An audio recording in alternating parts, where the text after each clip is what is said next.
What's going on, guys? Welcome back to the Beautiful Struggle podcast with myself, Jay Davis, aka Magic Guy, back Pond Roads for 2024. Happy New Year. I think I'm allowed to still say Happy New Year. What is it, like the middle of Jan? So we'll allow it for now. Hope you all had a good one. And we are back with some more special guests. And we've got another big one in the house. I think this might be one of the biggest we've had on the podcast. Obviously, we had Jamie the Giant. We can't forget the Gladiator, who was host for a few episodes. And then we had Samson. They're all like 300-pound freaks. And now we've got a 330-pound freak in the building. And he's built like a fucking building as well. Welcome in the big man, Nathan Styles, to the podcast. Thank you very much for having me, Big Dog. That's right, man. Big Dog, you love Big Dog. That's Big Dogs on everything. I switch your YouTube on and it's like, what's happening, Big Dogs? Yeah, gotta get that one in. Is that what you do your check-ins with Big Dogs? Every male, in fact, no, every male client. Even females. That's what Big Dogs. Yeah, gotta get that one in. But thank you for making the trip down today, man. No Appreciate it. I'm up in Derby on a shoot. So I thought, let's get this one done, because we've spoke about it a few times. Isn't it? I was swerving you, weren't I? I don't know, I think we were just both busy, man. You've just been telling me off camera how busy you are, so yeah. I get it completely. But yeah, I do appreciate you coming down. I've obviously been familiar with yourself for maybe 4 years, I think. Yeah. Before, I think you really were like Nathan Styles, the bodybuilder that we see today, I think. Like going back to my days where I was filming in Ultraflex nearly fucking 5 days a week, living there pretty much. Yeah. And I always used to see you in there before you kind of started training with the boys. Yeah. And because obviously you're not the smallest of men, so you kind of scope it out. He's a big lad. And obviously throughout the last 4 years or whatever, I've seen the progression of you as an athlete, as a coach. Yeah. And it's really fucking cool to see, man. It's really cool to see, because I see the graft you're putting in. And obviously I know you're a nice guy as well, so when you put those two things together and then you see where you're at today, it's always good to see. I appreciate that, mate. Yeah. But yeah, so what's been going on? Where we at the minute? Where are we at? So I am 330 pounds this morning. 330 pounds. Well, it's a big boy. Yeah. So 12 weeks left of this off season, which will be my first season as a pro. So I'm making my real pro debut. The real pro debut. So yeah, I'm excited, mate. I'm very excited for it. There's kind of no pressure this first year. No? I'm not feeling it. Not feeling any pressure. I'm just excited and ready to just get out there and just see what I can do. Do you think that's down to like, because you've put the work in as well, you know that you... Yeah, I mean... The year I won my 2022 when I won my card, I knew that I ticked every box that I could. Like I didn't miss a beat. And then 2023, because the coaching business like grew very fast, rapidly. Because I had a successful coaching season with my clients in 2022, but then 2023, like I had an influx, which I didn't expect that, and trying to manage that. And still try and be the best athlete. I'll be honest, like I struggled at times. So 2023, I should have made my the real pro debut. Yeah. I had an hernia operation. I saw actually, at the start of the year, which kind of slowed things down a little bit. And then I had a little bit of a pec tear. Not flat benching.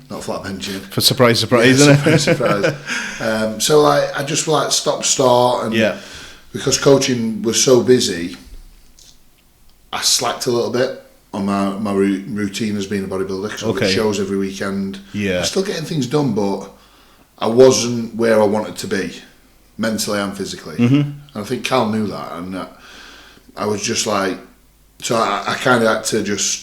I had a call with Cal. I had a chat with him, and I just said, I don't think I'm ready to make my debut.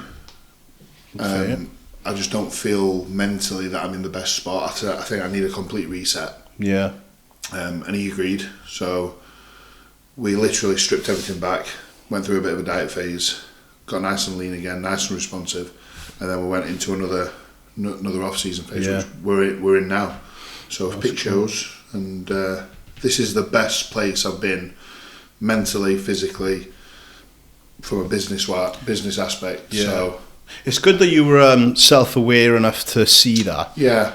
You know, even like for the listeners out there as well, and the viewers or wherever that are new to bodybuilding, obviously a lot of new people starting the gyms now, and everyone wants to do a show. Yeah. And this guy now, 330 pounds, a pro, and he was at a point where he still didn't feel ready to do a show. But you've got obviously people out there now where it's just stepping on stage just to do a show, and it just shows that you got to be self-aware, innit? You have, yeah. I think some people sometimes do shows for the wrong reason. Oh yeah, 100%. Like, they might be struggling mentally, and they might have things going off in their life where they use that as a reason. I'm gonna do a show. Yeah.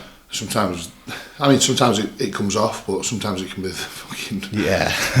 I mean, I've, like, for anyone that's watched my stuff, like, I've dealt with stuff by doing a prep, if I'm honest. And that's where I've diverted my negative energy. Yeah. But, like you said, if there's other shit going on, like bigger stuff that needs to be dealt with, then you kind of smooth in over the cracks a little bit. Exactly, yeah. Yeah, so you only get one shot at a first pro season. Yeah. And I didn't want to leave anything. I don't want to leave anything on the table. Do you know what I mean? I didn't want to start that prep and think, I've not nailed this off season how I wanted to do it, and I could have been better. Yeah. Like, I know that this time around, like this first phase of this off season has been immaculate. I've not skipped a beat. Everything's been on point.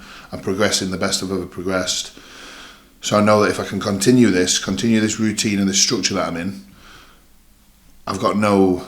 Yeah. There's no regrets. There's no regrets then. Like, whatever happens. I'm just excited to present what I can present and see where I sit with the big boys.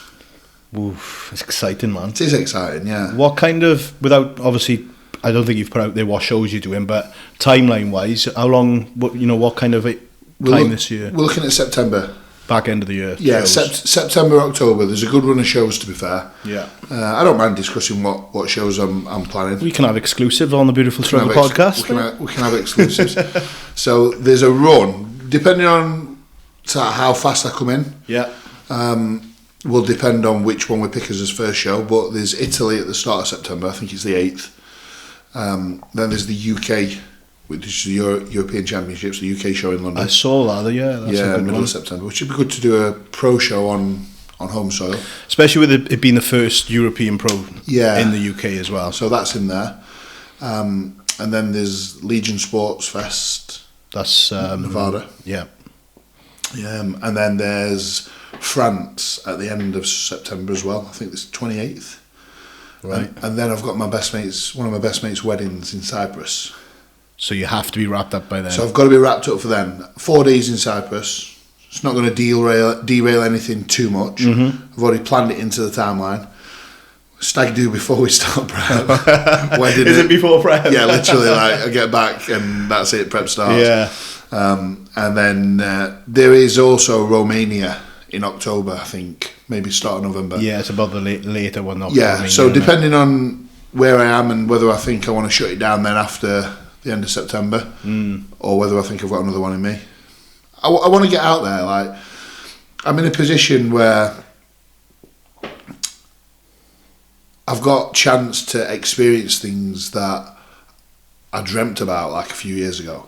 Yeah. And now I'm in a position where I can do that. I can travel, I can compete abroad, I can network and stand next to these guys who I've been looking up to for years. So I just think I might have only got 3 or 4 seasons left in me. Yeah. So why not? Why fucking not? Why not? Why not? So I'm going to look at doing probably 3 this year, potentially 4, and then see where we're at from there. That'll be wicked, man. So yeah. Well, Carl, if you're watching this, mate, make sure you're taking me to one of these shows. Yes. All of them. I'll quite happily come along. That'll be really good to witness, mate. If obviously I am about on it. Yeah, mate. You just touched on obviously the stag do's and that.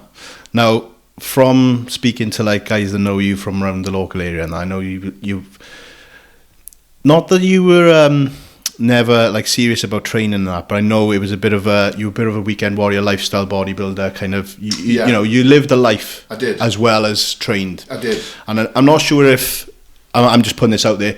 When I first kind of came across you, I'm not sure if you were kind of on the back end of that kind of transition from being a weekend warrior. I'm just going to label it as that, because that's weekend warrior, into like, you know, going at bodybuilding. Yeah. So let's go back to like early days, Nathan Styles, just before like the seriousness of the bodybuilding kicked off.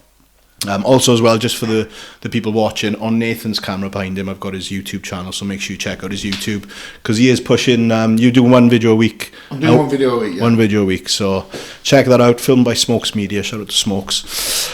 So yeah, let's go back to the old days, Nath. What was Nath like as a child then?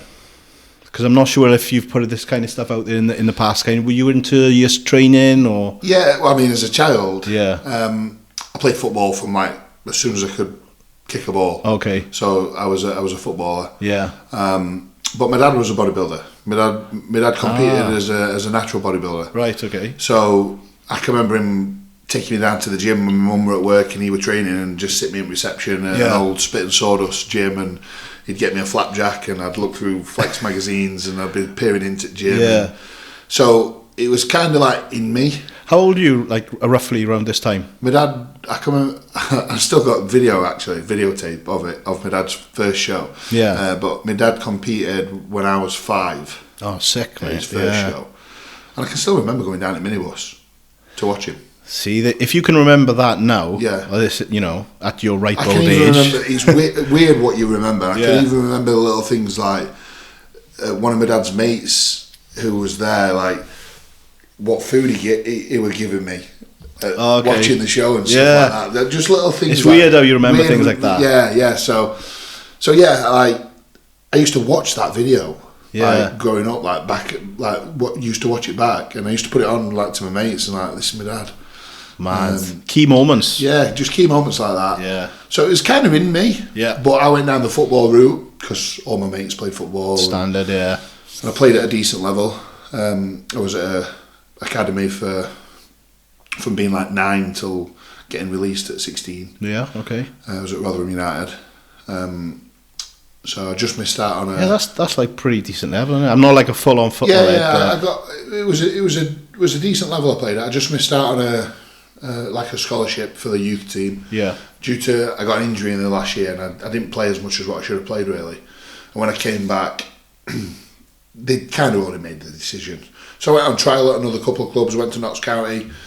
Didn't get anything there, and then I ended up going to college, playing for Chesterfield College, and I got drafted into the Chesterfield youth team from college. So I made a few appearances for the England college team. Yeah. Captained the England college team. I went on trial at Sheffield Wednesday, played in their reserve side. And then I got a scholarship from college to go and play at a university side in America. Right, okay. While I was playing semi-pro in England. And then I had a bad knee injury, cruciate reconstruction. Oh, really? Which kind of shut that down. Yeah. So was that like 2 injuries throughout the football thing that kind of stopped? Yeah, so I had two knee surgeries. I had a cruciate reconstruction, and then I had a cartilage and medial meniscus repair as well. Bloody hell, man. So that kind of.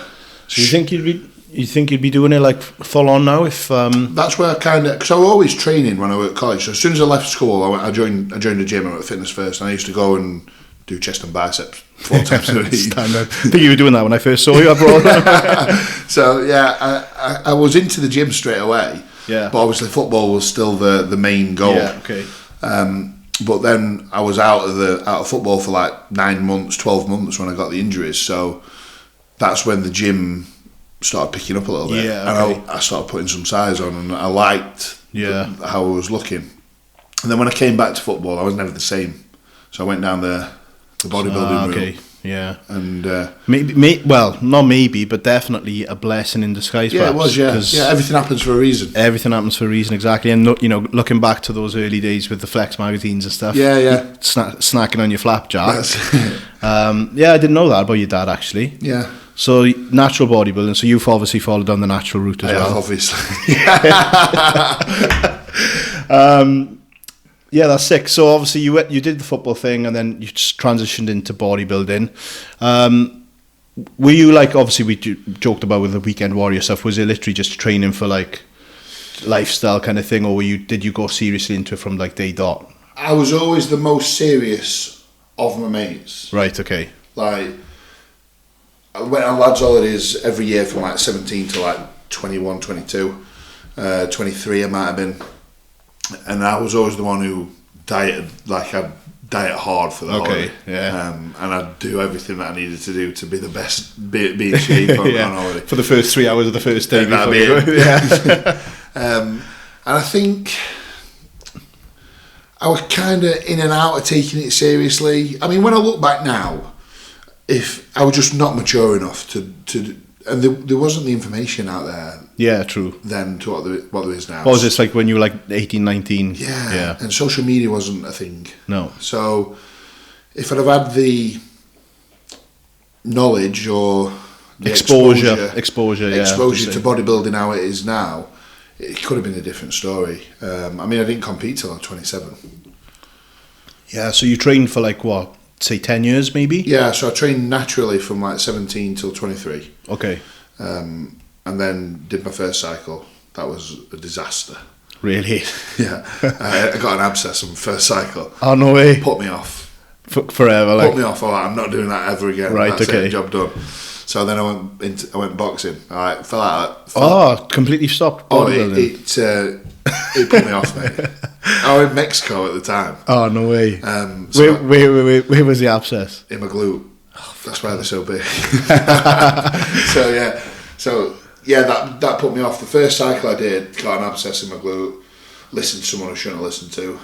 Winstrel Depot. Oh, really? Okay, yeah. Standard. The Yeah. last 4 weeks of my cycle to get ripped. For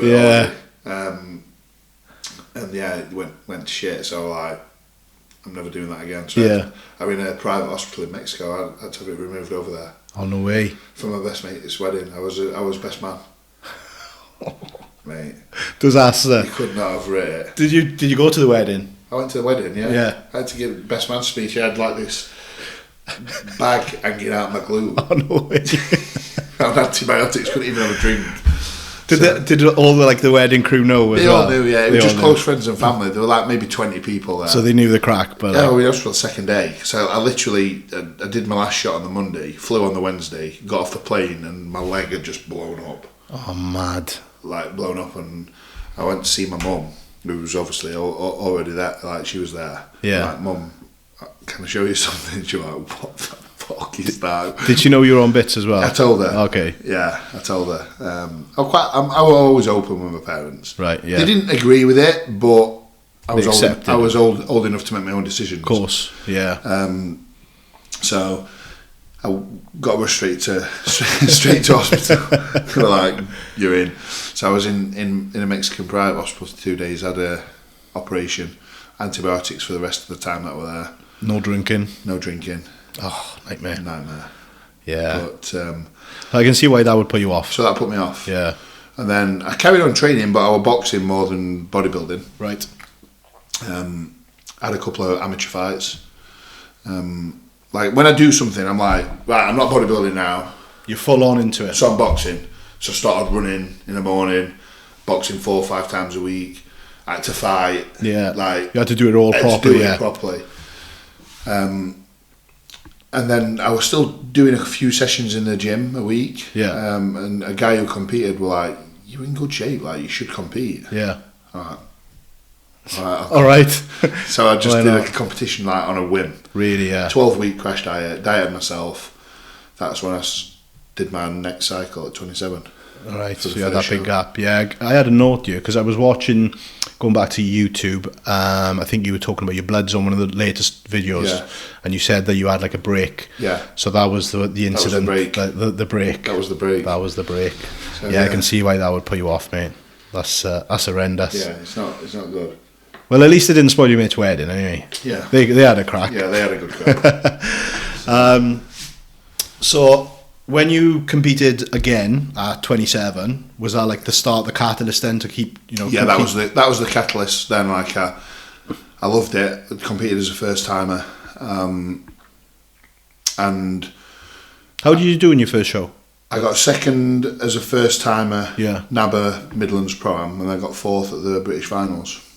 That's good, man. Yeah. And you did it yourself, you said? Did it myself. Yeah. With the help of a friend at the gym who was like into calorie counting, to be fair. Okay. Like macro, it was like, right, just so my head don't fall off, I'm just going to keep you informed of what I'm doing, and you can just tell me whether you think I should up my carbs or my carbs. And I just ate the same thing every day. So we're like, right, we'll start on this amount of carbs, this amount of protein, this amount of fat. Get it from what you want. Right. So I lived on my own. I used to just put a tray of turkey breast in, a tray of sweet potatoes, and did a pan of green beans. I'd eat that for 6 meals. Like literally. Savage. It was savage. And there were no counting steps. It was just like an hour cardio in the morning. Yeah. And then I'd just go for a long walk at night. And I got lean, but I didn't carry enough muscle to warrant I just kept dieting. And I looked like the first show I looked alright. The second show I just dieted myself to death. What, just for a comparison between then and now, what was your weight on that first show? The first show was 218 pounds. Fucking hell. The British Finals I was 202 or 203. Oh, and that was a 5-week difference. Yeah. Yeah. What was it? 202. 202. And I was on stage when I won my pro card at 292. That's ridiculous. Yeah. What's the time difference here? 2015, 7 years. 7 years difference. £90. Yeah, that's solid. Yeah. That is solid, man. How much have you put on in like the last, say, 4 years since I've kind of known you then? Because obviously you were big. Yeah. And you're fucking massive now. But like, obviously, you know what it's like when you're around big people all the time, you get desensitized to it. Do, yeah. So I had a year off in 2016, then I came back as a novice in 2017. And I won three shows, and it was completely different physique. I was like 240 pounds. Right. Okay. Yeah. So that was my big jump in like progress. Yeah. Like I'd look like a completely different person. Yeah. I can imagine. So I won NABA England novice. Then I won the PCA trained by JP Grand Prix novice. Oh yeah. And they put me. It was surreal. Like I didn't know what to expect. My second time competing. And I won the novice class, and they put me in the overall and then the pro-am. Right. That's when PCA did a pro-amateur. Yeah. So I was stood next to Pete Molnar, Matty Alwell, Josh Maley. Matty Alwell, I haven't knew that him for a long Matty time. Alwell, it was a freak. I think he got second. Yeah. James Llewellyn. Who else was there? Josh Maley, Max O'Connor. Yeah, that's a big lineup. Sean Joseph Tavernier won the overall. He won, and I'm stood in the same, do you know what I mean? I'm stood in the same lineup. Like third time I'd ever competed. And I was like, I'm backstage and I'm looking around thinking, what the fuck am I doing? Jumped right in the deep end. Yeah. But I was just like fast. I was like, it got me then. Yeah. Sometimes those moments, innit? Yeah, that got me. Yeah. And I just trying to take it in. It was surreal. So I had a good year that year. I did 3 shows, won 3 shows, 2017, and I was working full time as a sales rep, so I wasn't in the fitness. Okay. When I didn't get my scholarship to America because I got injured, went straight into work. I didn't go to university. Right. I was only going to university to play football in America, so I went straight into sales, and stayed in sales for like 10 years too long, really. Okay, yeah. It's only when I met Phoebes, because she was working as a PT at the gym that I was at, and she was like, you're wasted. You're wasted doing what you're doing. You need to do your qualification. Yeah, you kind of, sometimes with those, because I worked in like sales as well, it's like tele sales and stuff, and you kind of get swallowed up and stuck in a rut in those industries unless you have a wake-up call, innit? That's right. I had my own house, so I was like, I'd got a set wage, and making that transition to something that's not a guaranteed wage when you've got a mortgage and stuff like that. Where I get it.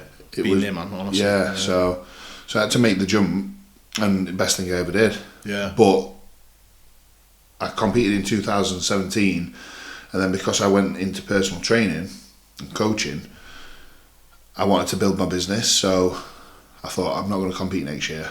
And then the same happened again, I'm not going to compete next year. And then I was going to compete 2020, COVID. So you had another like 3-year gap, is it? Yeah, so it was like nearly 4 years away from stage. I competed in 2017, then 2021. See, I think that's when roughly I started seeing you, 2019, 2020, maybe at Ultraflex. Yeah, so those moments. And then I came back in 2021 under the guidance of the Viking, Josh Maley. Big up Josh. Big up Josh. Because I'd watched him. I used to go and watch shows then. Like I fully invested into bodybuilding then, but I was still not as consistent as what I should have been. Right. Like a few of my mates were still partying a little bit, and I'd get dragged in every few weeks, and progress would not be as much as what it could have been. Yeah. I mean, I don't regret it, because like it's a time of my life that I enjoyed at the time. Of course, yeah. Like, you don't have regrets, you just have lessons. Would I have done it a little bit differently, knowing what I know now? Probably. Mm-hmm. But time's been and gone, hasn't it? It's yeah. It's pointless looking back, isn't it? Pointless looking back. Yeah. I look back on some fucking great times. Yeah. So, yeah, it is what it is. But and I think that's good to have, though. You know, obviously, you know, those are your mates, like, so you've got to, like, I've just had a couple of nights out over Christmas with my mates, like, and you've got to have those times. You've got to have those times. Just to take the edge off for you as well, innit? Obviously now it's a different. We're not talking about now. No, we're talking about then, like at that time. At that time, that was the decisions that I made. So yeah, and I'd been watching Josh for years, like coming up, and just like he's such a big guy. Like that's what I need to be looking at. So when the opportunity came for me to work with him as a coach, I competed against him in that PCA show. Right. In the overall, I stood next to him. I've got some good pictures to it. Yeah. I thought he'd be the perfect guy to put me back on stage. I guess so, because obviously, let me just reset this. I'm going to keep talking while I do it. I was going on to like bodybuilding idols, who your idols are in bodybuilding, and being the bigger guy that you are, obviously Josh is like a prime candidate. Yeah. For all that. I mean, I knew about Jamie because he was local to me, and at the time when I was looking for my next coach, it was going to be between Jamie and Josh, because they are the two people who are like two big fucking guys. Related to the most. Yeah. But I knew Josh more because I'd gone down the NABA route. Yeah. So, I get it. Do you know what I mean? Like Jamie was competing in the UKPF, and I wasn't kind of on that circuit. I was on the PCA and the NABA circuit. So, and honestly, I thought I want a coach. I felt like Jamie was quite like me as a person. I thought it could have been a little bit like a friend. Oh yeah. Do you know what I mean?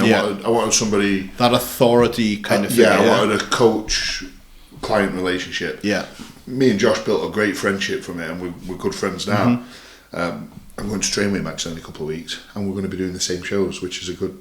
Oh, that's going to be really cool for you, mate. That's like a full circle moment. Full circle, yeah.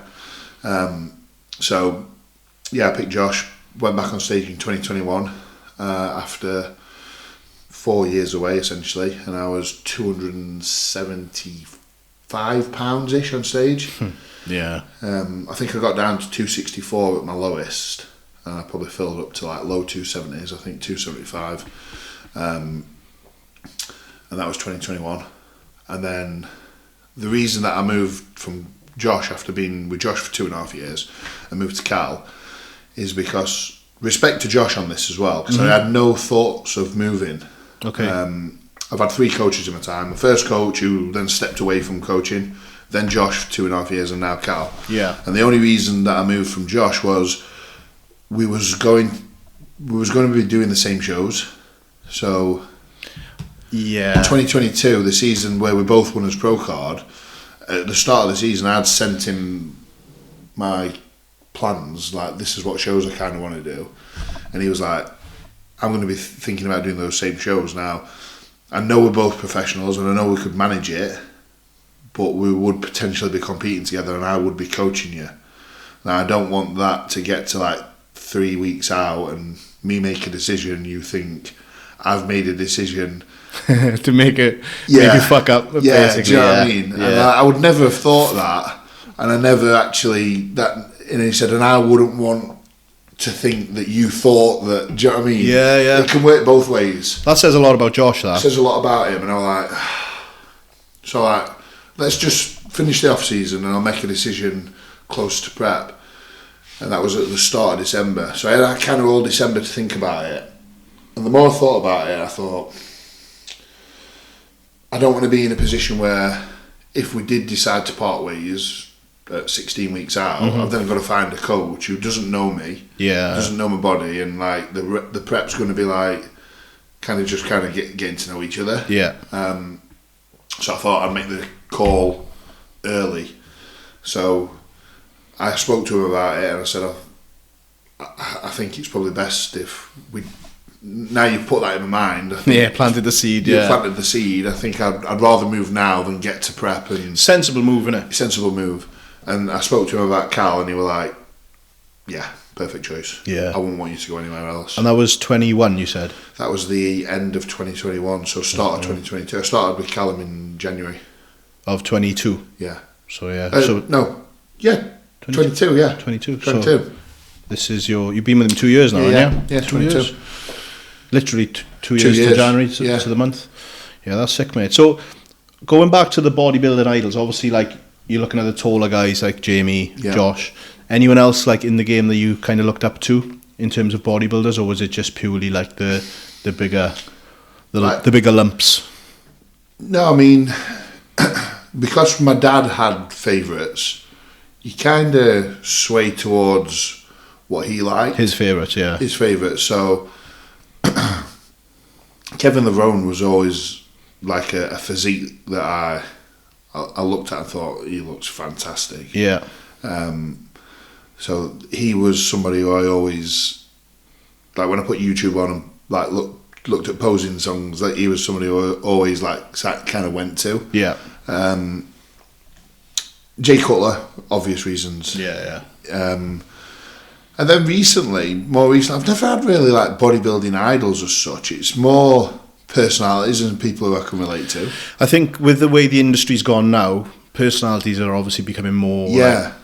You're exposed to their personalities more because of content and stuff. So yeah, who now would you say? I like James. I like James Hollinshead. Yeah. I just think he's real, and he's very open and honest. So yeah, I do have a lot of respect for James. Yeah. I just saw he just put a video on Instagram today now. Another training clip, and he's looking nuts. He looks nuts, doesn't he? Looking nuts. And did you do a couple of bits with James? Yeah, a few times with him. And that it was quite raw and open and honest in that. We did like a documentary style interview where I wanted him to really like, because he's obviously such an emotional guy, and he's in touch with it. I thought let's play on that a little bit, not play on it, but like just let's direct the content in that way. And that relates to me. Because I'm emotional. I wear my heart on my sleeve, and that. So yeah, I can relate to him a little bit. Yeah. But I wouldn't say I've got anybody who I've like idolised or anything like that. I get it. But there's a lot of bodybuilders who I respect massively. Of course. And who I look up to, and I like how they carry themselves. Yeah. But yeah, I wouldn't say there's anybody who are like. I'm like a fanboy where I've had a poster on the wall kind of thing. No. Yeah. I can't imagine Nathan Styles, the Weekend Warrior, having posters on the wall of men in trunks. There's going to be other posters on the wall. Right, wicked. With just as we're still on the competing and the bodybuilding side of things, when do you think, obviously, the potential? It wasn't always there that you saw the potential because of the footy was involved and stuff, and that's the route you're going. When did you think? I could really make a go of this with the bodybuilding then. Where was that? Like 2017, when I won those 3 novice shows. Yeah. Obviously, I didn't. That was the third time that I'd been on stage. That was my second season, and I did not know what to expect. So that prep was like completely again stress free, and I enjoyed it. And I was a robot. So when I won the first show, I was like. Surprised. Then I won the second, I won the third, and it was only at like novice level. In fact, no, the third show I was actually class 1. Okay. Because I won the novice, the JP Grand Prix, and then registered 2 weeks later for another PCA show as a novice because I'd qualified for the British finals. Right. as a novice, so you could still do a novice show that year. Yeah. And Ryan, the PCA, Ryan Alexander, director, actually emailed me and said, "We think that you should. We don't think that your physique. I've still got the message now. Actually, we don't think your physique is a novice physique. We've seen that you've registered for the novice class. We think that you'd be more suited to class 1. It's not a novice physique. Jump in with the open boys. Jump in with the open boys. Like, yeah, but I've qualified for the British final, and if I do class 1, then I'm not going to be able to compete as a novice at the British final." They were like, "Oh, we'll transfer your qualification to class 1." Oh, really? Yeah. So I did the class 1 at PCA Midlands. Yeah. And I won that in class 1. So I was like, fucking hell. All right. Might be onto Might something. be all right at this.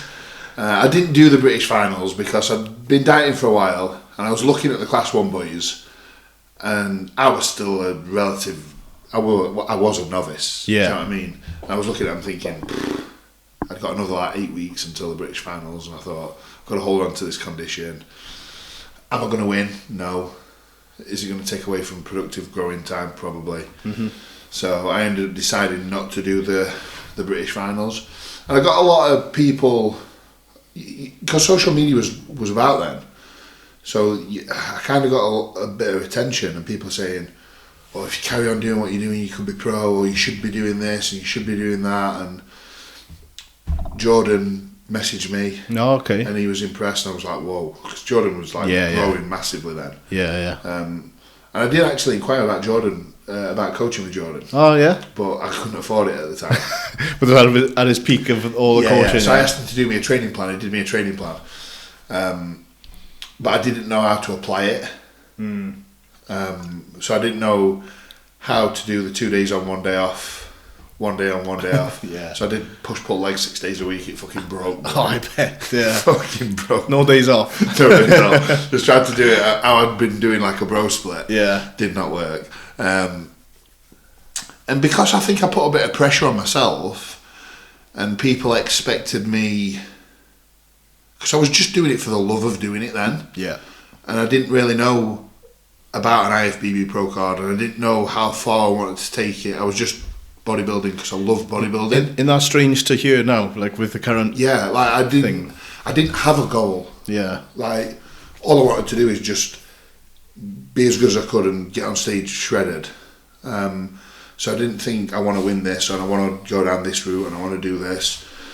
So then when people started like probably expecting me to go down that route, kind of I probably put a little bit of internal pressure on myself, and I felt like there was a little bit of external pressure, like I was expected to go a certain route and do certain things. I didn't actually know if I wanted to do that. Yeah. So doing it for other people more than what you wanted to do. And I was probably again not mature enough to take it in and understand what were happening and just enjoy it for what it were at the time. Yeah. And I probably fell out of love with it a little bit for about 6 to 12 months. Really? Yeah. In the middle of all that, after winning those shows and stuff? It like scared me off a little bit. Yeah. So yeah, that was a difficult one to deal with. Yeah. That's because that's the social media thing, isn't it? Social media, yeah. It's a hard one, man. Because I'm quite a bit of an introvert. I like my own space and my own company, and yeah, it was a funny one. It was a funny one, like mentally having to. I can't really explain it, but I struggled with what was kind of expected of me, and I put like a bit of pressure on myself, I think. Yeah. So when you said that you kind of fell out of love with it, did you kind of just stop training as much? No, I still trained. You still trained? I was personal training in a gym. Right. So I still trained. I still trained hard. And my not consistent with my diet is what most people's consistent with. Monday to Friday I was regimented. I was probably a little bit of a weekend warrior for a couple of years. Yeah. 2018, 2019, I probably socialised a little bit. Yeah. Me and Phoebes were together, so we went out and we were going for meals. And Phoebes had fell in love with the competing side of things though then, but I kind of took a back seat. Oh, as you were kind of taking. Yeah, so we competed together in 2017, and then she competed like every year after that, but I didn't. Yeah. So she competed 2018, 2019, 2020. She competed every year after that. I think she might have had 1 year off. How did that affect, like, the relationship wise? Was there any, like, because you were kind of not falling off with competing, but stepping back from it? So the first year we competed together, it was fine, because it was the first time we'd both prepped together. Yeah. So that's all we knew, and it was fine. It was good. Yeah. The first time she'd ever competed, it was only the third time I'd ever competed, and we got on quite well. Yeah. Supported each other quite well. We trained together. Okay. It was couples are trained together, stay together, and all that. She was doing tone figure, so she was training the same split as me. Yeah. But the years that I took a bit of a back seat, and she was competing, I probably didn't handle it how I should have done. Like, I learned a lot about myself. Okay. Like, she'd be getting up to do cardio at 5 o'clock in the morning, and I'd be rolling in. Oh, really? On a few occasions. Oh, shit. And when I look back now, I'm like, what a wanker. Yeah. Did she ever pull you up on it? No, but she were pissed off. Like, you can tell when she's pissed off. Yeah, okay. Like, I'd roll in with one of my mates. Oh, Nick. I'm not talking about every week. This weren't every week.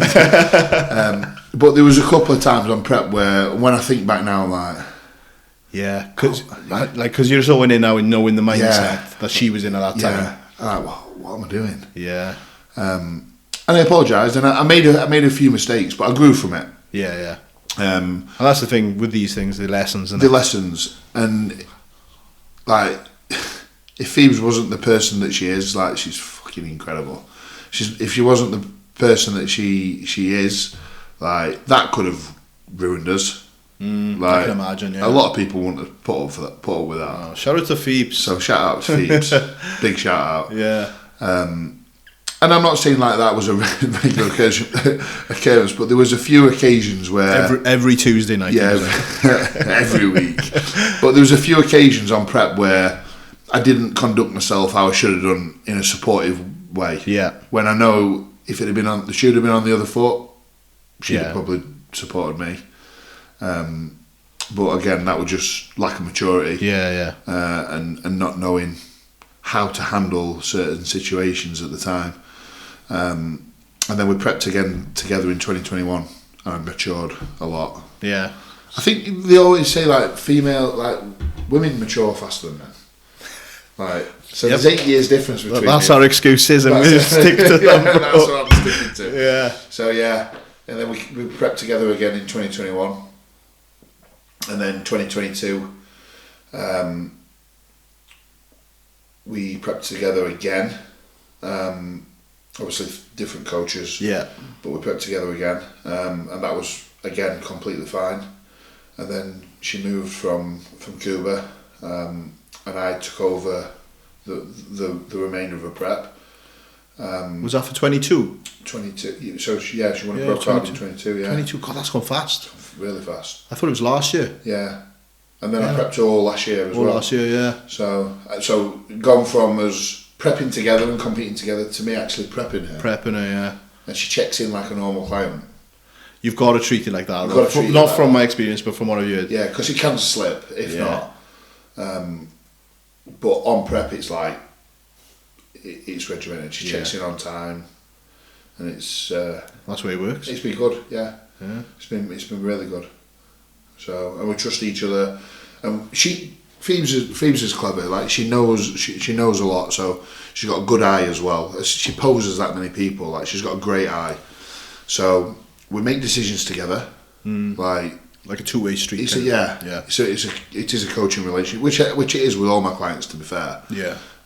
It's just that blurred line between partner and client. Yeah. But if you're managing that, we manage it well, and I think that's just because as personalities they are. Yeah. How long have you been together?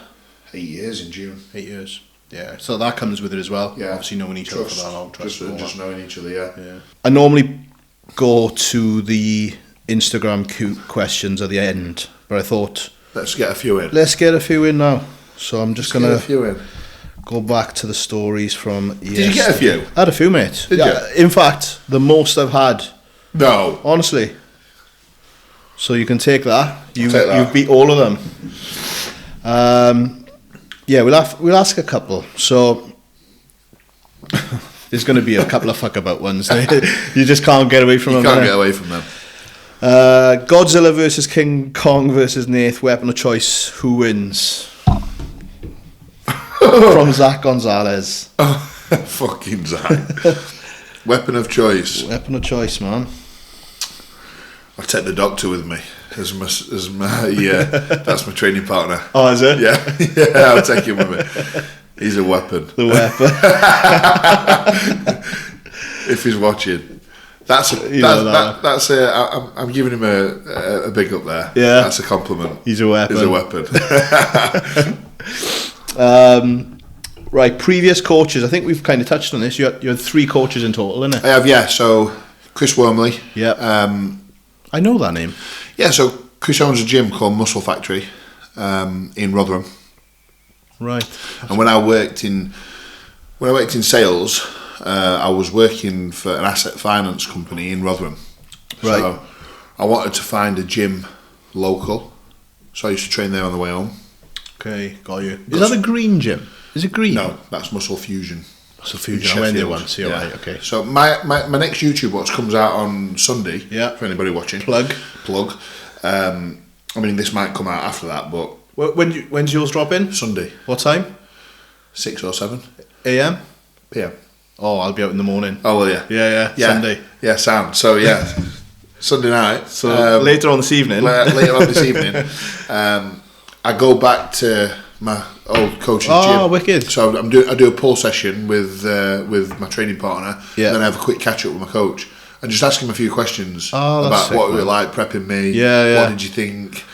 That's cool. Yeah. So cool that'll be quite good. Yeah. So Chris coached me for like 2.5 years. Yeah. But then because the gym was taking off and he had a couple of other businesses that was in the pipeline, he kind of stepped away from coaching a little bit, and we got quite close. We got like a friend, and Chris was old school. Like I used to turn up, he used to take photos of me in the worst lighting ever in this like little room. We couldn't even pose, like I'm next to a shower. Yeah. On an old camera. He didn't give me a compliment ever, even when I won my pro card, because I still stay in touch with him now. Like I still send him pictures, and he's very, very knowledgeable. So I still ask him questions and stuff. And I can remember, like, I used to go and check in. It was in-person check-ins every 3 weeks. Oh, okay. 3 weeks, and then I'd message him on WhatsApp and just update him on my weight, and I'd just get an emoji back. What, in that 3-week period? Yeah, like it was fucking old school. It was old school. Yeah. And I used to go and he'd do my pictures and he'd write my setup down on a piece of paper while I'm there and then say, right, these are your changes. I'd take a photo on my phone and go away. He'd email me later. Yeah.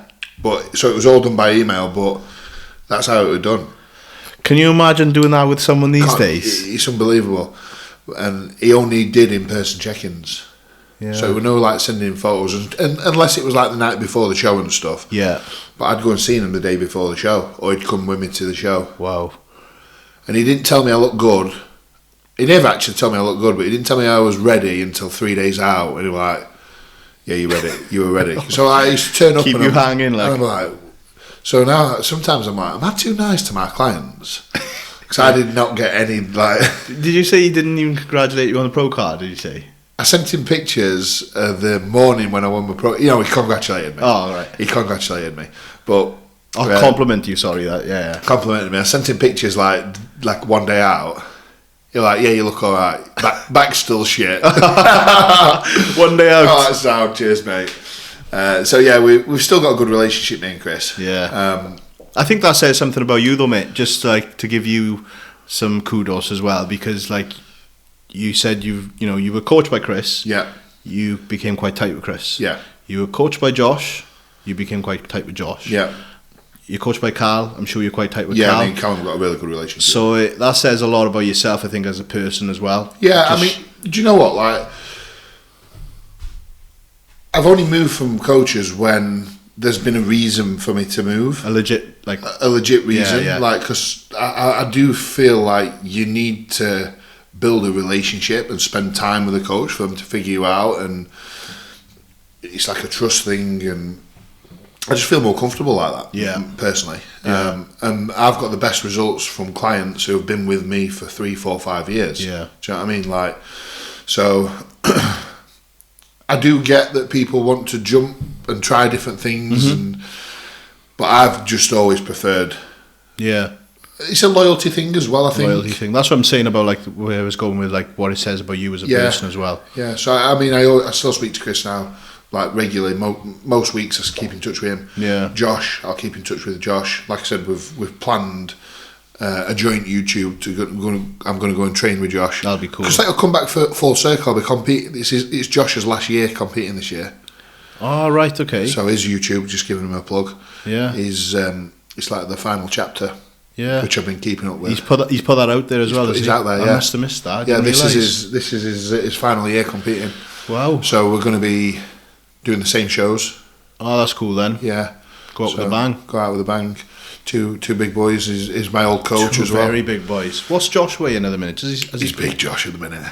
Josh is big. He's 300 and for his last YouTube, I think he was 345 pounds. Oh wow. I think the heaviest he's ever been is like 346. I think he's got to 345 and still got like similar sort of time left as what I have pushing up. So he coaches himself, doesn't he? He does, yeah. Which is a massive credit to mind-boggling. Yeah, because I couldn't. I don't think I could do it. Yeah, I could do it, but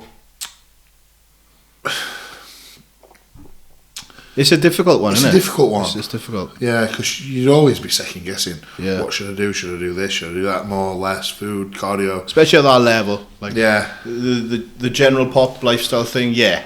But then when you're pros, yeah. And I mean, he's always done it. Like he's only ever coached himself. Yeah. So to win all the accolades and shows that he has. Yeah. Like by coaching himself. Full credit, man. Massive credit. What is life like at £330? How uncomfortable are you on a day-to-day basis? Do you know what? I've been 300 plus pounds now for 4 years. Right. So the first time I went over 300, like the first push up over 300, I think I peaked at like 311. It was horrific. Honestly, it was horrific. Did you, that first morning when you seen like 30 something on the scales, what was that like? It was, it was like, yes, but like, I'm fucked. But I was still like skinny at 300, like, cause I'm 6'4". I wasn't, but like when I look back, I'm like, that was me at 300 pounds. Yeah. And every time I've gone back and revisited new weights, it's got easier. Like, I'm pretty comfortable at this. Like my previous heaviest has been 346. I was never there consistently. Like I hit 346. If I missed a meal or was a little bit inconsistent, because when you're pushing food that hard, it's very, very difficult to just still be ploughing 7,000 plus calories in. Is that how much you're on right now? No. This my food's lower than what it has been. Right. And weight's climbing nicely. Body composition. So this is why I say like I'm comfortable now. Yeah. Like the calories are just around 6,000 on training days, about 5,200 on rest days. Yeah. Which I'm comfortable at that. Like my appetite's still good. Like there's room to push food, but there's no need because weight's going up nicely. So I'm doing cardio daily. Sleep's good, recovery's good, appetite's good, digestion's good. I take the dogs out at least once a day. So I'm comfortable at this. Like I feel fit at this. Yeah. So my breathing's good. Yeah. So 330 for me at the minute. Touch wood. Is okay. He's okay. Yeah. It's been fucking shit. It's been worse. 330's been shit before. Yeah. But at the minute I'm all right. I think that that's something just from like my little old fucking weights that I've hit when I've hit new weights. You kind of sit there for a while, let it marinate or whatever. Yeah, you've got to own that set point, and then it starts feeling. Next time you hit it, it's a little bit better. 330, man, it's fucking massive. When he came to the door, you could just about fit through the door of my mini mansion. I called it on my story, little bungalow we're in. Josh Law, yes, my fellow HR Labs athlete, Big Josh. Just checking to make sure he still wears his CPAP. Yes, I do. You helped him turn pro. He did. Do you know what? So me and Josh competed. Josh is a great guy, by the way. Shout out to Josh. If he didn't live so far away, I'd be a lot closer with Josh. It's just difficult. Everybody's got busy lives, but he's one of the guys in the industry where I've got a lot of love for, a lot of time for. Same, such a good guy. If you fancy a little road trip to Wales, mate, on March the 9th, Saturday, March 9th, Josh and the boys are coming up to Planet to train. I'm doing my first Magic Eye event with Diasha. I got Nathan coming down. He's doing a seminar, and we're going to have HR Labs up there on a stand and stuff. And what's that? Saturday, March 9th. Let me put it in the diary, because that's a little plug for everyone watching or listening. Saturday, March the 9th, Saturday, Nathan Diasha at Planet Fitness Tredegar. There we go. Because do you know what? If I'm available, I'll get Smokes to come up. Yeah, do a little YouTube. Do a little YouTube and get a training session in with Josh. Oh, that'd be good, yeah. Yeah, speak to Josh, because I spoke to Liam from HR yesterday, and he's definitely going to get him and Rob Cannon down. Yeah, it'd be good, that. You could even get Rob having a session. Yeah. Maybe 3 of you. Yeah, that'd be perfect. Big lads. Big leg session there as well. Big lads, yeah. And it's a good gym, man. You won't regret it, honestly. Yeah. So yeah, Josh, going back to Josh. Going back to that, I am still wearing my CPAP. So me and Josh competed together. We were both coached by Josh mainly. Yeah. And we competed together the 2021 season. He won the overall at the Grafters, and I got third. Greg Taylor got second. And then we went on to compete in the Arnolds, and then we competed in Budapest together. So me and Josh flew out. Me, Phoebes and Josh all competed in Budapest. I remember seeing that on stories, Yeah, so we went out there together. And I had my CPAP. Did I have my CPAP with me? No, I think I did. But I was just... I knew I needed one, but I was just terrible at wearing it to start off with. I just couldn't get on with it. And Josh already used one. And I was so on and off with it. And obviously we were staying in the same apartment. He woke up the first morning we were there, because Phoebes were sleeping separate to me in a different room, and he was like, "Your snoring is the worst I've ever heard." Oh, really? Like, he said that, Nathan, honestly, it's terrible. Yeah, I was falling asleep everywhere, just like I'd be sat on set, I'd be gone, just gone. And he videoed me a few times. He was like, "This is how bad it is." And it was fucking bad. That question about fucking Godzilla and King Kong, mate, you were like fucking honestly, one of them, yeah. It was so bad. So it actually shocked me how bad it was, and I've got to start wearing it. And as soon as I started being consistent with my CPAP, the weight just flew on. Oh really? Mate, I must have put, and when I consistently strung it together for about a month, I'd say. As soon as I'd got out of the recovery phase, I think I put 7 or 8 pounds on in a week. My sleep was better, my recovery was better, strength improved, appetite improved. I can't go to sleep with it. Even if I have a nap in the day, I go and put it on for 20 minutes. It's always on now, yeah? Josh Law to thank then. Josh Law to thank. Fair play. Yeah, I grew massively. That's mad. He's mental. It was a game changer. Yeah. The CPAP was a game changer. For all the sub 200 pound bodybuilder out there, you don't need a CPAP. You're not going to grow quicker. Just eat and train hard. That's not the answer. Everybody's buying CPAP. Just up the train, fucking train hard. CPAP's gone through the roof. Right, we'll do one more and then we'll get back into my little notes from your boy Liam Davis, my fellow Welshie. How many shows deep until you realised you could turn pro and make a living from bodybuilding? I think we kind of covered it, maybe a little bit. Yeah, but do you know what? I didn't actually think I could turn pro.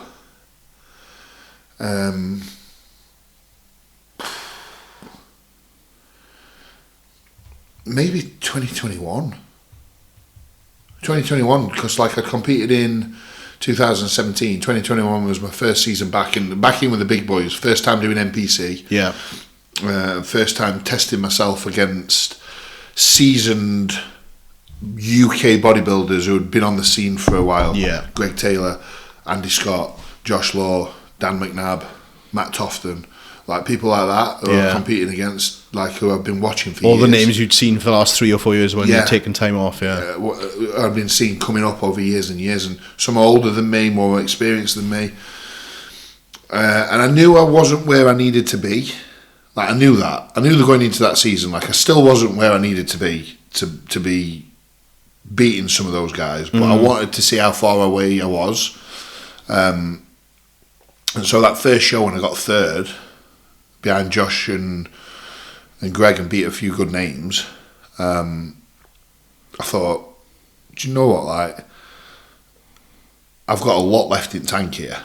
I'm only just scratching the surface, so I know if I can string a good couple of years together, I'm going to be there or thereabouts. Yeah, and that was 21. That was 21. And then a year later, turned pro in 22. 22. That's a nice little segue, because my next note on you is about the road to the pro card and the resilience, like I watched from afar really, of you guys going after it, looking for that pro card and doing all the shows. Obviously yourself and Phoebes, you're both going, and it was cool to see the both of you get it, like in the end. Do you know what I mean? How many shows did you do that season? 3 shows, and on the third one you cracked it. Yeah, so I did the regional on the Saturday or the Sunday, 2 Bros regional, won the overall in that, and then on the Tuesday I flew to Austria and competed in the Austrian Oak Pro Qualifier. The Austrian Oak. I got third. Cal was there, and I was confident, going into that show. I was looking good. We just timed the peak slightly wrong. Like I've got a picture of, I think it was Loki who took the picture of Cal like just looking over me and I'm doing a side chest, and I was like, I was full, I was on, and the show was delayed a little bit. Standard. By about 2 hours. Right. And we'd kind of use the same protocol for the regional in terms of like water intake, fluid intake and food intake. Yeah. And that extra 2 hours, I didn't really drink much more. Should have probably had a little bit more fluid, a little bit more food, a little bit more sodium, just to keep that fullness. And literally within that 2 hours, I just flattened off in the upper, and it was apparent. It like smoothed me out. I got off stage, I had some more food, we went out for some food like that night, and I was like, oh. It was back. I was like, fuck. Like, look at this. Yeah. So Cal was like, they want more muscle, they want more balance, let's fill you to the brim. Yeah, I remember seeing this on, what was the difference in weight? 10 or 12 pounds. In a week, wasn't it? From Austria to Italy. Fuck yeah, I remember, I think I was with Cal, I think, when you pro. Yeah. Was Cal out there? No? It was Cal's show that weekend. It was the Race Street Rumble. That's right, because I was filming his Race Street Rumble show, and I remember him showing me the picture of you with a fucking pro card, and then he told me the weight difference. Yeah. I was like, what? Yeah, so I was 292 on the... I was 282 for the regional. Yeah. And I think I was the same for the Austrian Oak. I might have even dropped a little bit lower. Yeah. And then 292 on the morning of the pro card win. And I think I was 296 on the morning of the pro show when I competed on the next day. Yeah. I had 75 rolls of sushi the night before my pro card, and I had 75 rolls of sushi again the night before the pro show. Some sushi. Oh mate, £2,000 in sushi that prep. Was it? £2,000. I said to Cal, I said, I can remember messaging him saying, if I don't win my pro card this year, I'm invoicing you for sushi. Because he did ask me at the start. I didn't know I'd get as many refeeds as what I did. Yeah. But we started dropping weight quite quick. So he gave me my first refeed at like 5 weeks in. It was like, let's have a feed up. Do 50 rolls of sushi. So I went and it was like 80 quid. Fuck. And I was like, fucking hell, Carl. I said, 80 quid? I said, right. He was like, is it going to be affordable to keep doing sushi? I'm like, well, it depends how many refeeds I get, but I said, yeah, because I enjoyed it, I loved it. You like sushi, so I'm like, sound, I can deal with that. I love sushi as well, Carl, don't I? But then it got daft, like it was like every three to 5 days I was getting a feed up. Spending that kind of money on sushi every 3 to 5 days? It went up to 75 rolls, and because I'd been to one place, I wanted to keep it consistent. Yeah. So it was like 125 quid. Every 3 or 4, 5 days? Mate, it was ridiculous. I was doing like £800 a month in sushi. Fucking hell, mate. It was, because after the first couple, I'm like, I'm going to keep a total on this. So on my whiteboard, I fucking started writing it down. Yeah. I started getting gift vouchers coming through. I was going to say, there's got to be a sushi company out there that'll fucking sort you up with a sponsorship. Yeah. Yeah. So yeah. That's mad. $2,000 on sushi. Yeah, that's how much it cost me in sushi to get a pro card. But I got your pro card, bro. Yeah. Got you a piece of plastic. That's it. How many shows did Phoebe do that year? So she did the regional with me. Then she did Austria. Then she did Italy. Then she did the Arnolds. Then she was going to do France, but she didn't. We just went and chilled for 4 days, watched the France Pro Show, and... Is that when Jamie competed? That's when Jamie competed, so we went with Jamie. That's right. And just kind of had 4 days just relaxing, so she could just like get her head straight, and I'm like, what do you want to do? She went, I want to compete again. Because I don't feel like I've presented the physique that I wanted to present. Yeah. Still feel like there's more to come. You were coaching her at this point? After the Arnolds. After the Arnolds, right. We made a decision that we was going to do another show. All in, it was like 5 or 6 weeks then till the Europa, which was Alicante. Yeah. So like, let's crack on. So. And then she got her card? Yeah, she pulled 17 pounds off. In 5 weeks. 5 weeks. That's a fucking lot of numbers. £2,000 on sushi, fucking £10 a week, and then yeah. And how much off in 5 weeks? She put £17. £17 off. Yeah. From the Arnolds. Yeah. No, from Italy. From Italy. I think she was like £4 down for the Arnolds. Oh, and okay. £17 off. Yeah, but she was like 138, I think, like that, something like that. Yeah. That's class. What was what was that moment like for? Because obviously, who got it first? I got it first. You got it first. And do you know what? This is I still speak about this now because a lot of people have asked me, because I didn't at the start of the season I didn't expect for me to win my pro card. Okay. That's not what I was. Obviously, that was the goal. Yeah. But I just wanted to be the best version of me, and I just wanted to leave no stone unturned. And whatever I presented on stage, I wanted to be proud of and happy with, and whatever happened. Yeah. I was more excited for her. She was knocking on the door. She was knocking on the door. She'd been knocking on the door, and I thought, she's got a chance to get it this year. So when I won it and she didn't, I was like, I felt like I couldn't celebrate. Yeah. It was very, very difficult to take in. It was a difficult time and I think she felt bad because she knew that I couldn't, but she'd not she'd not finished her job yet. Yeah. So it was super hard. I thought that was a weird moment. It was a weird situation. Yeah. So when she won her pro card, obviously I was absolutely ecstatic for her, but I think all the emotions came out. Cal was there in Alicante, and he was like, he's never seen a man cry so much. Cal and Ross were there. Yeah. And I would just like all that emotion had just come out all at once. Yeah.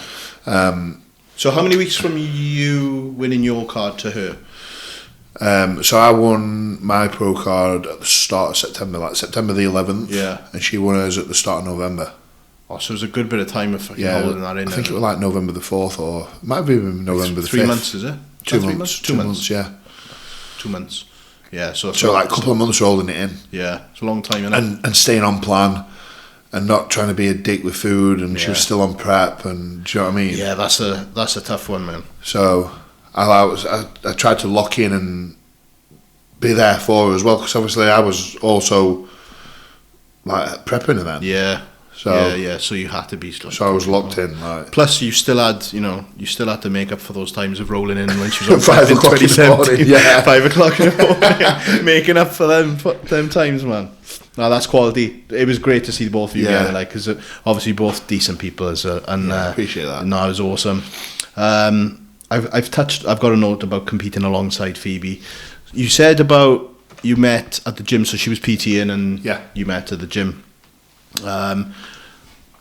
The coaching business that you've got, I'm just going to reset this while I'm asking this. The coaching business then, which is Good Style, yeah? Yep. That's you and Phoebes. That's right. Both of you like coaching, as in like bodybuilding coaching, and then Phoebe does posing alongside that there. So what's the posing thing as well? So that's Elite Posing Academy. Elite Posing Academy. Yeah. So that's Phoebe's coaching business. Do you help out with the posing on that side of things? It's all Phoebe's. Phoebe's sole managing director. That's her baby. It's the one man band. So she does men and women. Men and women. She does all classes. Oh, that's sick. Yeah. I didn't know this. Yeah. Should have gone to Phoebe's. Yeah. So she's killing it. Like, yeah. We've got a little studio in the back garden, which I think is perfect because we use that for our cardio. That's just cardio room, and that's where I practice my posing. It's like all mirrored. Got like a sloping mirror as well, so you can see you see your back shots.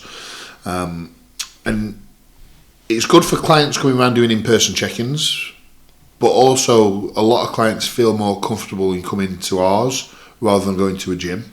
Oh, like, yeah, it's a bit more intimate. It's a bit more intimate, do you know what I mean? They come, they have a cup of coffee, they go and do a posing session. She does a Skype clients from there as well. So, yeah, it's good. I mean, she works out of Ultraflex a couple of times a week as well. Oh, right, okay. So they can choose where they want to book. Yeah. So she'll do 2 days out of Ultraflex, she'll do a couple of days out of our sort of home studio. She's got some online courses now as well. So she's just put that on his website. So she's like got bikini stage 1, bodybuilding and classic physique stage 1, bikini stage 2. Oh, so you right, can go and just purchase that. Yeah. Because some people are not confident and they want to learn the fundamentals of. So these are like video tutorials. Yeah, video tutorials. Yeah. So she's got them going live. Cool. We're filming some more this Sunday actually. Yeah. So she's doing like figure, women's physique. So she does the whole. She's killing it. Yeah, she does the whole lot. If anyone needs any posing coaching, Phoebes is the go-to. She's the one, yeah. So as you're both now professionals, then yes, professional bodybuilders / bikini. What's the sacrifice like in terms of life? Have you guys noticed a difference with? I'm sure you were living the pro life before the pro life actually became what it is. Yeah. But in terms of like sacrificing things outside of like your friends, couples that you've got that are outside of this world, do you find yourself sometimes you're having to step back from doing things with your long-time couple of friends and things? Yeah, the sacrifices are necessary to be where you need to be, but we have sacrificed things. I mean, the group of friends in bodybuilding that you associate with, it becomes different then. Like you get your bodybuilding group of friends. We're still really close with us older friends, but it's good because we've been doing it so long now. They do understand. They understand, and there's certain times of year that we can catch up, like Christmas and things like that. Yeah. And weddings. But like my best mate, one of my oldest mates, like the year that I won my pro card, the start of prep, I was a groomsman. He was getting married in France, and I missed his stag do. Yeah. So I was like, I can't come to your stag do because this year is a big year for me. Which I was gutted about. How did he take it? I think he was disappointed, but he just said, as long as you're there for my wedding, that's like you involved in my wedding. Like as long as you're there for my wedding, we've had plenty of piss ups. Yeah, I'm sure you are. There's probably going to be a few more after bodybuilding stuff. Do you know what I mean? Yeah. So, but I want you there on my big day. So at the start of prep, we flew to France, and I did everything like I would do on prep. So, found a gym. I got up, I went to the gym, I did my cardio, I prepped all my meals. I didn't eat the meal at the wedding. His missus weren't happy because she'd paid for me and Phoebes to. Yeah. But both of you doing it as well. Both of you on both it. in prep. Both in prep. So when the meal came, me and Phoebes went outside with his Tupperware and sat on a bench outside in France, this beautiful like castle. Yeah. And ate his food out of a Tupperware. things you got to do. Didn't drink, didn't stay up partying all night. Yeah. Like 10 o'clock, we were back home, got up, did this cardio. Yeah. But we was there, we was present. And that's the main thing, isn't it? That's the main thing in those moments, and I'm sure you, mate. So there's been plenty of times like that, right? And I've missed a lot of occasions, but I will make that time up. Like when bodybuilding's done, like I've promised myself that like I will be more present. Yeah. I try to be present in the moment when I have got time away from it. You know, like Christmas time and all that. Yeah, I'm present. Nights out and stuff. Do you have a drink and a little bit of a night out, or? Do you know what? Because I've not done it for so long, I just kind of don't now. Yeah. Like I think over the Christmas period that's just gone, I've probably not had a drink for about 18 months, maybe like one. Yeah. And this Christmas, I think I had maybe like 3 or 4 beers. And that was it? That was it. That was from like Mad Friday to all the way through till New Year. Yeah. I think I had 3 or 4 beers.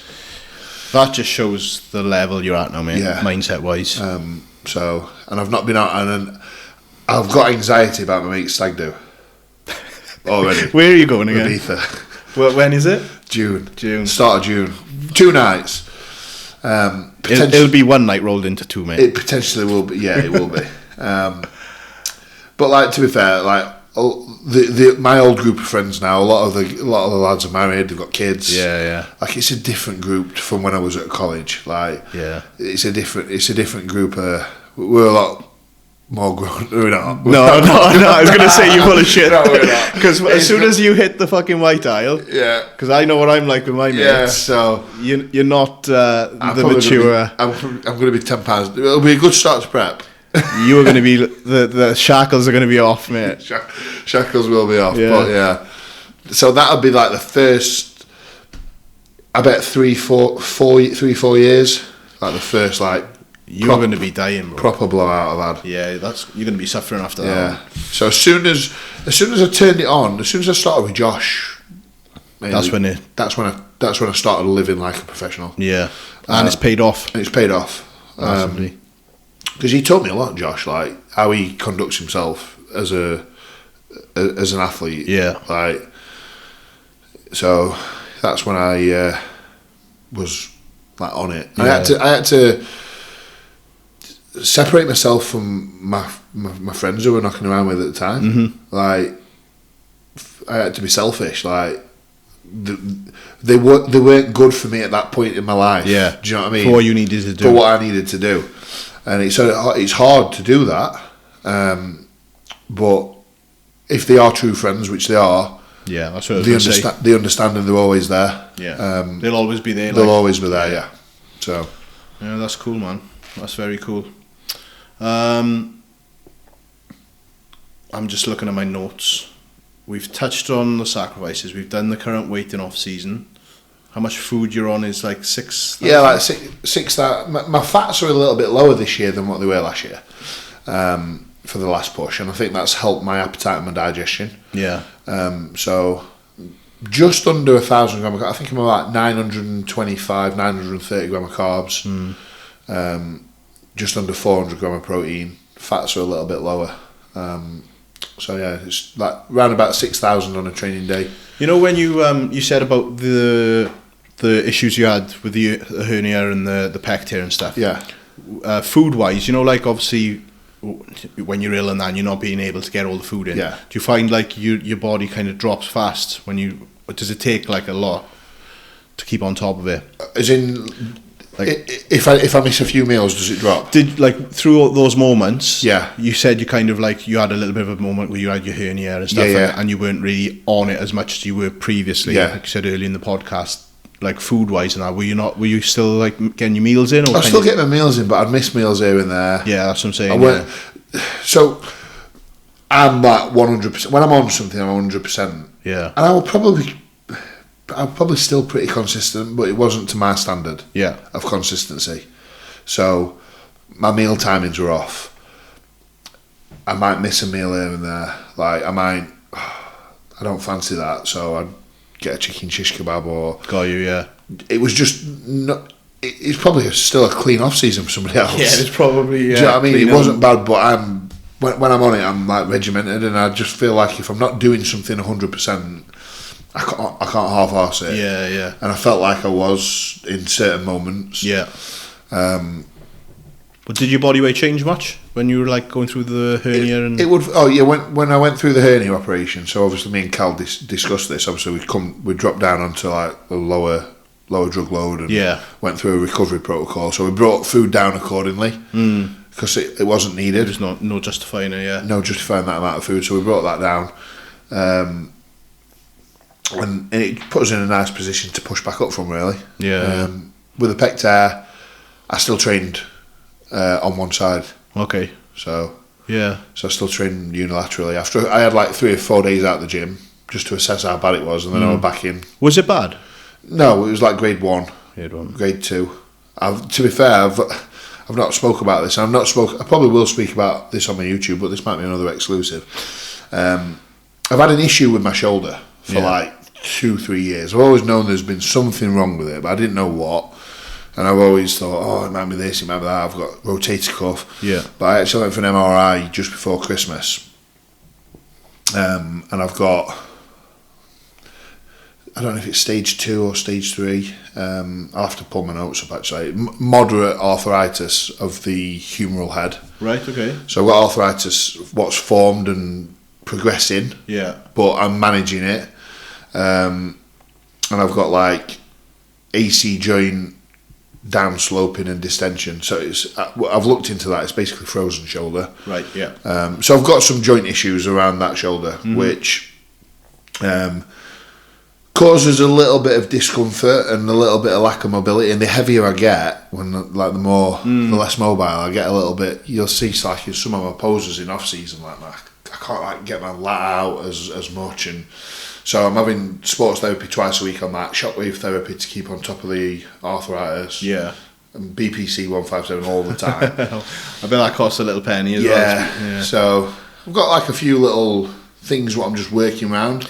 Is that time training or age, do you think, just kind of catching up a little bit maybe? Yeah, potentially. I'm 36 now. It could be time training. It could be poor execution and exercise selection younger. And just... Too much fist pumping, bro. Yeah, probably too much two-stepping. It kind of leads me on to my next point. We spoke off camera earlier, just with everything that's been going on that, and like the bodybuilding shelf life, because there's only like 3 or 4 years between us. How much longer do you see yourself kind of pushing, and how far are you willing to push really in terms of like being a professional bodybuilder? So I've always said that I wanted to be out by the time I'm 40. Things may change, but that's kind of what I've got in my head. So this year, obviously 36, I've probably got three seasons, 4 seasons left in me. Again, that might change depending on. It can change year from year. Depending on how I do, how I'm feeling, what happens with me and Thieves, with business, with family. Like we've got plans and things change, don't they? So, but that's kind of what I've got. Like a loose kind of timeline. Yeah, that's a loose timeline. I'd like to have done what I needed to do and achieved what. Because I'm realistic. Like I've got the genetics for working hard. Like I work ethic's there. Like I will put everything in. I can put muscle on. Like I'm a big lump, but genetically, like how the muscle looks and the structure, and like the bubbliness and the shape, and it's just not top tier. And I know that. Like I'm always going to be. They're going to have to look at me. I'm 6'4", I'm going to be 300 pounds on stage, so they're going to have to look at me now. But whether they like that or not, I'm not sure. So, what I am willing to do and where I feel like I can potentially take it, like I'm not going to be Mr. Olympia. I might never win it. I'm probably never going to win a show again. but as long as I keep improving, Mm-hmm. I keep progressing, and I'm happy with the package that I'm bringing. I know that I've still got a lot to give. Yeah. And I've still got a lot to give the sport, and I still want to experience a lot of things, and I love competing and I love the process. So until I start falling out of love with that a little bit, and I feel like the risks outweigh the rewards. Yeah. That's when I'll call it. But at the minute, like, so placings in terms of shows, obviously, placings, we want high placings, but that doesn't kind of drive you in terms of like winning shows. It's more of just how you progress as an athlete. Yeah, that's right. Yeah, it's a personal journey. It's the personal progression. It is now. Once you get to this level, like for me, and just being aware of like what I can bring and who I'm up against. Like, I'm aware that we're talking about the genetic elite. Of course, these guys are the genetic elite. And to win a show now, you've got to be top 20, 25 in the world. So we'll see. We'll see how the next few years go. Yeah. But like I say, the first goal for me is top 10. Yeah. And then the top 6. I mean, I'll be honest with you. If this year I don't finish last, I'll be buzzing.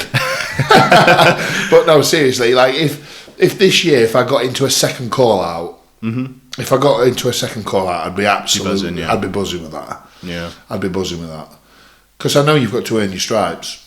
Yeah, and like you said at the start of the podcast as well, you are looking to be active this season. Yeah, you are looking to do a couple of shows, and that's my camera battery gone. Oh fuck!